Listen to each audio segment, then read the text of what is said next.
Demi selingkuhannya, seorang pria mengikat istrinya dan membawanya ke tempat sepi untuk membuang jejak. Saat bata pecah, sebuah jimat jatuh. Pria itu tak peduli, bahkan melepas semua jimat di tali. Ia lalu menyeret istrinya ke gua dalam, lalu menutup pintunya dengan bata. Tapi saat mereka pergi, hal aneh terjadi.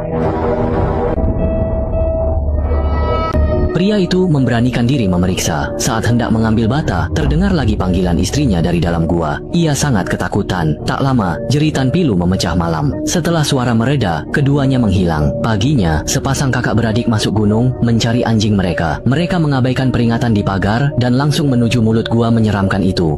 Di dalam gelap gulita, sang kakak membungkuk mengintip, memanggil nama anjingnya, dan menyalakan senter HP. Ia samar melihat sosok meringkuk di sudut. Tiba-tiba, ponsel berdering nyaring.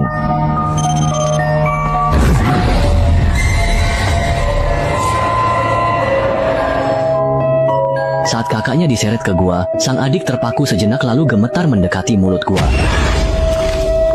Untungnya, sang kakak tidak terluka dan berhasil keluar. Mereka segera meminta bantuan Ah Wei dan Yanxi. Meski tak menemukan siapapun, Yanxi menemukan cermin mencolok yang terbungkus selotip. Saat membukanya, ia melihat pantulan gadis berbaju merah di hutan belakangnya. Baru saja ingin bertanya, Yanxi mendengar kakak beradik itu menemukan sesuatu dan ia pun segera menghampiri mereka. Gadis itu menarik baju Yanxi, melarangnya mendekat, tapi Ah Wei sudah masuk. Di ujung gua ada pintu besi yang sulit dibuka. Di balik kegelapan itu, tiba-tiba seorang wanita menyeramkan lari menabrak Ah Wei. Mulutnya berbusa, wajahnya ngeri seperti kerasukan, tubuhnya kejang, lalu wanita itu tewas seketika. Ah Wei dan Yanxi melapor ke polisi. Di lokasi kejadian, polisi menemukan foto gadis berbaju merah bersama seorang pria. Saat interogasi, polisi terus bertanya, hingga Yanxi tak sabar. 5 tahun lalu putranya hilang tanpa petunjuk. Ia kecewa pada polisi. Malamnya, saat Yanxi beres-beres kamar, tiba-tiba pintu diketuk. Yanxi memeriksa dan melihat gadis kecil tadi siang. Gadis itu diam saja. Karena kasihan, Yanxi membawanya masuk. Saat membersihkan diri, Yanxi terkejut melihat tubuhnya penuh luka siksaan. Ia pun memutuskan merawatnya sementara hingga sembuh. Tanpa disadari, keputusan ini akan membawa bencana besar baginya. Yanxi menanyakan nama gadis itu. Dia menjawab Junxi, membuat Yanxi terkejut karena nama putrinya sama. Tanpa curiga, Yanxi merasa ini takdir. Pagi harinya, Yanxi dan Ah Wei bangun dengan penglihatan kabur. Mereka mengira hanya kurang tidur. Saat itu, Nenek Mei yang buta datang dan berbisik misterius ke telinga Yanxi.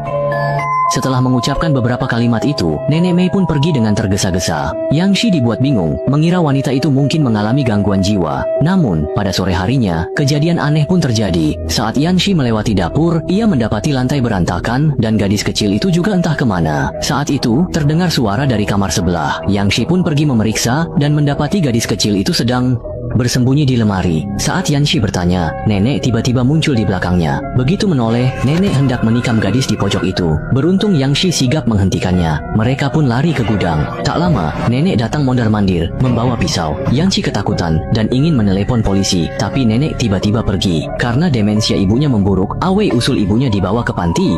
Yanxi menolak. Dulu, putranya hilang saat bersama neneknya. Mereka pulang ke Changshan demi memulihkan ingatan nenek agar sang anak ditemukan. Sejak itu, nenek menutupi cermin dengan selotip. Ah Wei mengira penyakit ibunya kambuh dan iseng membukanya. Malamnya nenek mendengar panggilan teman masa kecil dari dalam cermin, lalu pergi keluar sendirian. Paginya, Ah Wei tak menemukannya dimanapun.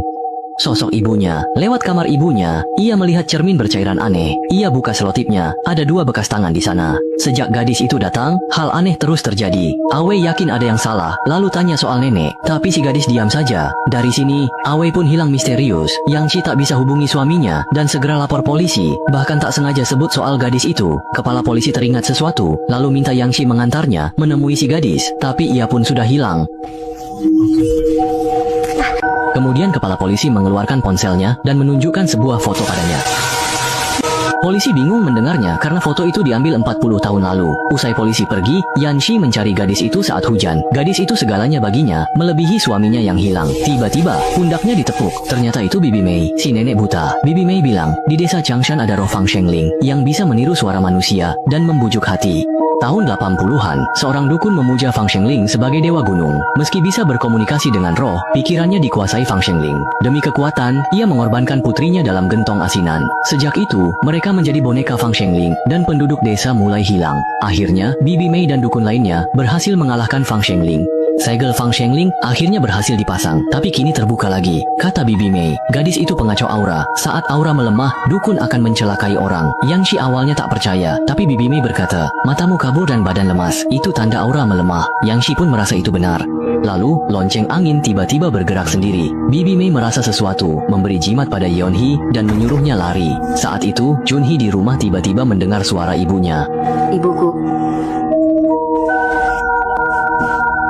Junhee mendekat pelan, lalu melihat penyihir keluar cermin. Ketakutan, Junhee langsung kabur dan sembunyi di gudang terdekat. Tapi penyihir itu bebas berpindah lewat cermin manapun. Saat Junhee gemetar di kandang anjing, seorang gadis datang dan bersuara. Suaranya persis ibunya. Yang Shi pulang dan melihat bekas tangan di cermin. Dia menelepon Junhee, lalu mendengar suara dari lemari. Di sana ada gadis itu dan Junhee. Meski dikendalikan makhluk tiruan, si gadis masih punya sisi manusia. Yang Shi tahu suami dan mertuanya terjebak di wilayah makhluk itu. Demi melindungi Junhee, Yang Shi menutupi cermin lalu membawa alat sihir Bibi Mei. Gantung alat di pintu, ia ikut si gadis ke sarang Chang Shanhu, lewati kawat berduri masuk gua lama. Gadis itu ingatkan Yang Shi jangan menjawab suara apapun. Lewat terowongan sempit, mereka tiba di area luas saat pandangan Yang Shi mengabur.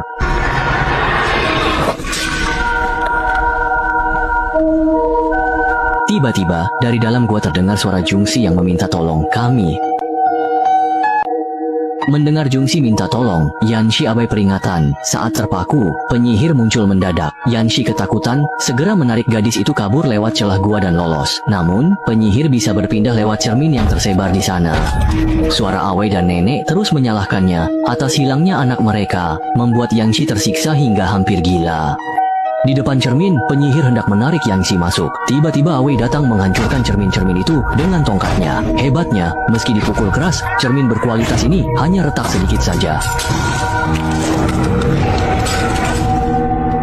Usai krisis, Awei dan Yan Shi menjadi buta. Mereka saling menopang beranjak dari gua, tapi si gadis berteriak, katanya tak akan meninggalkanku. Yang Shi tak peduli, fokus melarikan diri. Namun saat di mulut gua, terdengar suara anak mereka memanggil. Mama, sepertinya kamu benar-benar tidak mungkin bisa lewat sini. Atau aku harus kembali ke kantor untuk mengundurkan diri. Mendengar ini, ibu Yan Shi tak tahan lagi. Karena rasa bersalah, Yang Shi kembali ke gua dan hanya Awei yang selamat. Akhir cerita ini sulit diterima. Dia meninggalkan putrinya, Jungsi, yang kini piatu. Awei yang buta harus mengurus Jungsi sendirian dalam kesulitan. Cinta ibu ini terasa serba salah. Cerita hari ini sampai di sini. Kita jumpa lagi di episode berikutnya.